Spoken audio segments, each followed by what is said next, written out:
महाप्रभु काहेकि रथरे जाती। दिने महाभारत रे जे घोड़ा रथरे बसी अधर्मर विनाश करथिले से काठ रथ को काहेकि भल पाती। एहा पछरे रहिछि बड़ कारण।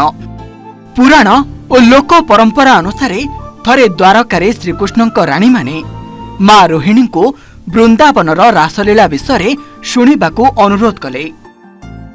रोहिणी देवी कहिले एही गुप्त कथा केवल गोपी मानक प्रेम सहित जड़ित, तेणु केही एहा शुणिबा उचित नुहे। से देवी सुभद्रा को द्वार रे प्रहार देबाकू कहिथिले, किंतु कौतूहलवशतः श्रीकृष्ण और बलराम सेठारे पहुंची द्वार बाहर छिड़ा होई मां रोहिणी मुखरू वृंदावनर अमृतमय प्रेम कहानी शुणिबाकू लागिले। सेही दिव्य प्रेमरे तीनी भाई भौणी एते विभोर होई गले जे तांको हाथ गोड़ और शरीर आनंदरे संकुचित होई गला।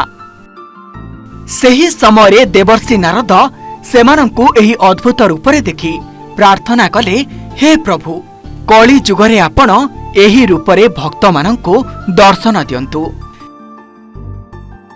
भक्त वत्सल प्रभु नारदंक प्रार्थना ग्रहण करी कहिले, कली जुगरे नीलाचल श्रीक्षेत्र रे मु बड़ भाई बलभद्र और सुभद्रा दारु ब्रह्म रूपरे पूजा पाइबु।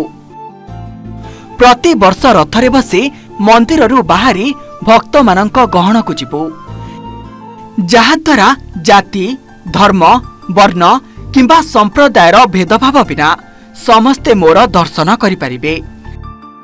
सेही दिव्य वरदानर स्मृति रे आज मध्य प्रतिवर्ष आषाढ़ शुक्ल द्वितीय महाप्रभु श्री जगन्नाथ बड़ भाई श्री बलभद्र और भौणी देवी सुभद्रा तीनोटी रथरे विजे करी श्रीगुंडीचा मंदिर को यात्रा करते। एही कारणरू रथयात्रा को केवल एक पर्व नुहे, बरं महाप्रभु भक्तंक पाखको निजे आसीबार महायात्रा बोली कहुए। एहार मूल वार्ता हेउछि भगवान केवल मंदिर भितरे सीमित नुहंती, से समस्तंकर समस्तंक पई एवं से सबुठी विराजमान। रथरे जाई गुंडीचा मंदिर रे 9 दिन रहिबा परे प्रभु माने बाहुडा यात्रा रे फेरंती। फेरिबा परे बड़दाण्डरे सुनारे सजेई होई सुना बेशरे भक्तंको दर्शन दियंती। ता परदिन ठाकुर मानंक अधरपणा नीति संपन्न हुए।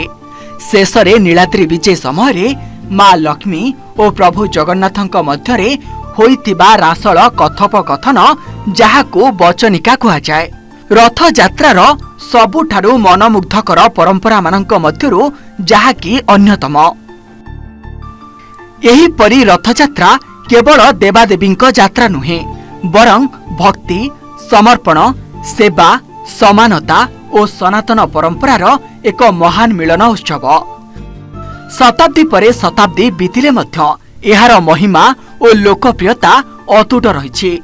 आज मध्य प्रभुंक एही महायात्रा लक्ष लक्ष भक्तंक हृदय रे अपार श्रद्धा भक्ति और आध्यात्मिक आनंद सृष्टि करि आसुछि।